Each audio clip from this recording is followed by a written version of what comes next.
Olá, pessoal, tudo bem com vocês? Espero que sim. Eu sou o professor Amsterdã e este é o nosso canal Matemática com a Mister. Vamos para a nossa aula de hoje, então, depois da vinheta.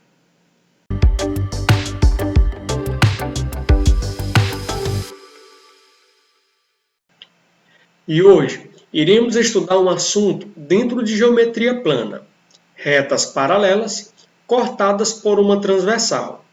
Iremos abordar de forma bem específica a classificação dos ângulos gerados nesse conjunto de retas. Iremos estudar também o teorema do bico e, além disso, iremos resolver alguns exercícios. Quando duas retas paralelas são cortadas por uma transversal, determino nesse conjunto de retas 8 ângulos. Vamos acompanhá-los na animação a seguir. Temos aqui duas retas paralelas cortadas por uma transversal. Então, nesse conjunto de retas, serão determinados 8 ângulos. Vamos ver. 1, 2, 3, 4, 5, 6, 7, 8. E esses ângulos, aos pares, receberão a seguinte classificação: ângulos correspondentes, ângulos alternos internos, ângulos alternos externos, ângulos colaterais internos e ângulos colaterais externos. Vamos ver agora os ângulos correspondentes. Então, dados esses 8 ângulos, vamos ver quais são os pares de ângulos correspondentes. Acompanhe. Temos aqui o ângulo A e o ângulo E. Esses dois ângulos são ângulos correspondentes. Observe que eles ficam praticamente na mesma posição, porém um na parte superior e o outro na parte inferior. Então temos o par de ângulos A e E, que são ângulos correspondentes. E o mesmo acontece para os demais pares. Os ângulos C e G, os ângulos B e F e os ângulos D e H. E qual é a relação entre esses ângulos, esses pares de ângulos correspondentes? Vejamos o seguinte: a relação entre eles é que eles são congruentes, ou seja, possuem a mesma medida. Vamos agora para os ângulos alternos internos. Vamos acompanhar os seguintes pares: o ângulo C e o ângulo F. A característica dos ângulos alternos internos é que eles ficam entre as retas paralelas, em lados opostos, ou seja, um para a direita, outro para a esquerda, e um na parte superior e outro na parte inferior. Por exemplo, C e F. Temos também o seguinte par de ângulos alternos internos, D e E. Observe que eles ficam entre as duas retas paralelas, em lados opostos, lado direito e o outro no lado esquerdo, um na parte superior e o outro na parte inferior. E qual é a relação entre os ângulos internos?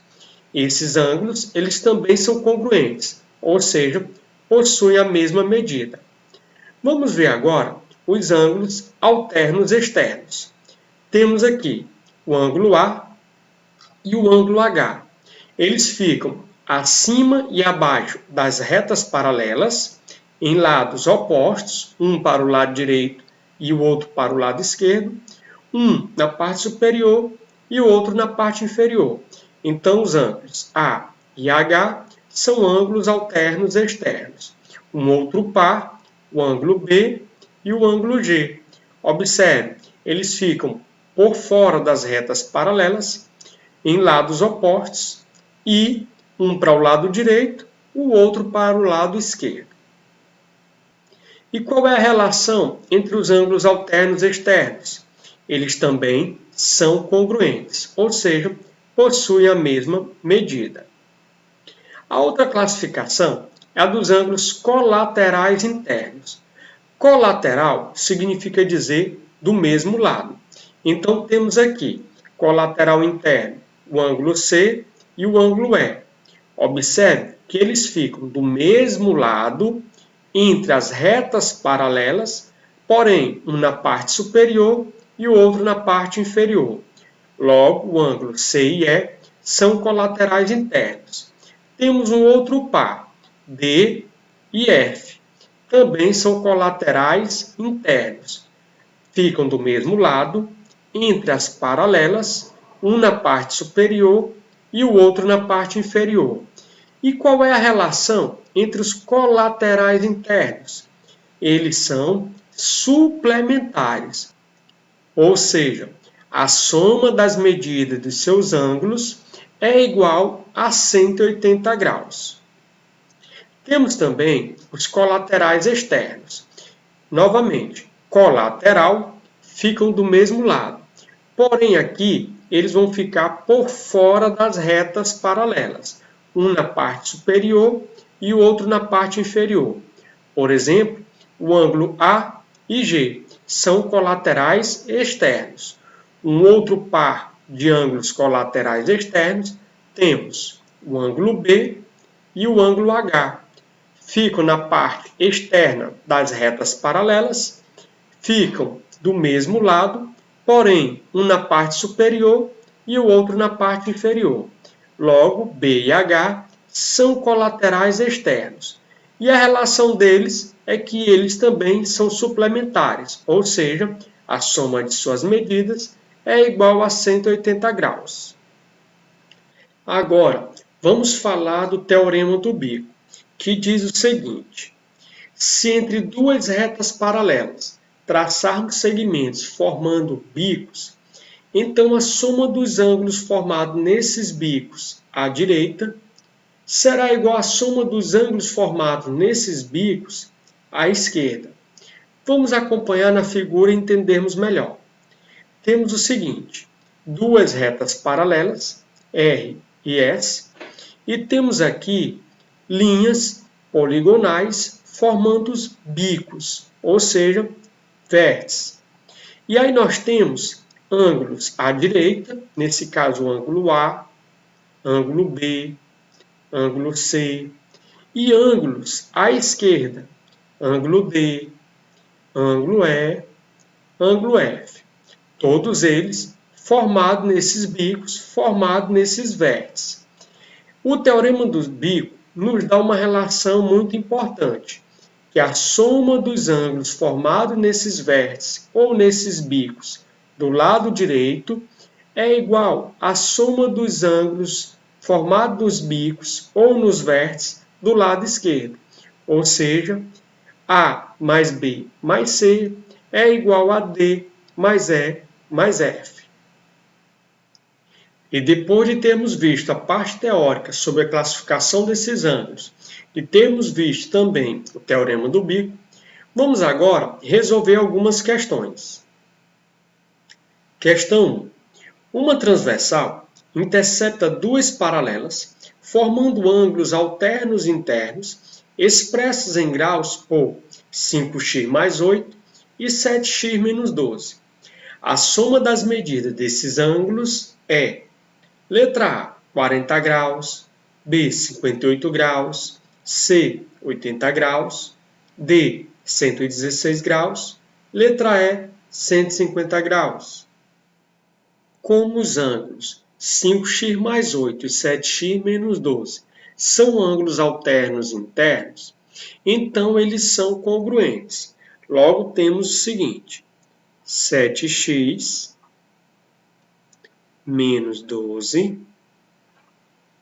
será igual a 5x mais 8. Resolvendo a equação, 7x menos 5x é igual a 8 mais 12. 7x menos 5x, 2x, que é igual a 20. X é igual a 20 dividido por 2 dá 10. Um dos ângulos é 5x mais 8. Então, basta substituir o valor de x. 5 vezes o x é 10, mais 8. 5 vezes 10, 50. Mais 8, 58. Porém, ele pede a soma das medidas dos ângulos. Como eles são iguais, basta multiplicarmos por 2. Aqui vai dar 116 graus. Portanto, a alternativa correta é a letra D. Questão 2. Considere as retas R, S, T e U todas no mesmo plano, com R paralela a U. O valor em graus de 2x mais 3y é: letra A, 64 graus, B, 500 graus, C, 520 graus, D, 660 graus, ou letra E, 580 graus. Para resolvermos essa questão, iremos utilizar essa figura aqui. E observando, temos o seguinte: aqui será 20 mais y, aqui 120, e nós temos o seguinte: observando a figura, nós temos que x será igual a y, pois são ângulos opostos pelo vértice. Logo, o valor da expressão 2x mais 3y pode ser expressa de uma forma mais simplificada da seguinte maneira: 2y mais 3y, 5y. Então, temos que observar agora o seguinte: esse ângulo aqui, 20 mais y, com 120 graus, são ângulos alternos internos. Logo, eles são congruentes. Sendo assim, 20 mais y será igual a 120. Y é igual a 120 menos 20. Y é igual a 100. Como a questão pede o valor dessa expressão, que de forma simplificada ficou 5y, então é igual a 5 vezes 100, que vai dar 500. Logo, a alternativa correta é a letra B. Questão 3. Na figura abaixo, as retas R e S são paralelas. Qual é a medida do ângulo alfa? Letra A, 30 graus. B, 40 graus. C, 45 graus. D, 50 graus. Ou letra E, 60 graus. Nessa questão, temos que observar que o ângulo alfa e o ângulo x menos 10 graus são opostos pelo vértice. Logo, eles são congruentes. Temos que observar também o seguinte: 2x mais 10 graus e x menos 10 graus são colaterais externos, ou seja, são suplementares. Isso quer dizer que a soma deles dá 180 graus. Sendo assim, 2x mais 10 mais x menos 10 é igual a 180 graus. 10 positivo, 10 negativo, cancela. 2x mais x, 3x, que é igual a 180 graus. X é igual a 180 dividido por 3 dá 60. Mas a questão pede a medida do ângulo alfa. Então, alfa será 60 graus menos 10 graus. Alfa será igual a 50 graus. Logo, a alternativa correta é a letra D. Questão 4.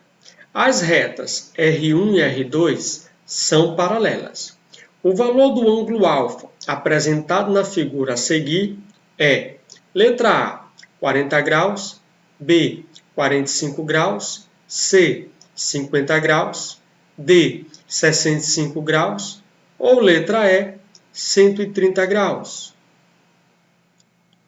Nessa questão, temos que aplicar o teorema do bico, mas antes temos que observar que o ângulo correto para aplicar o teorema é aqui, 130, para completarmos 180 graus, então aqui é 50 graus.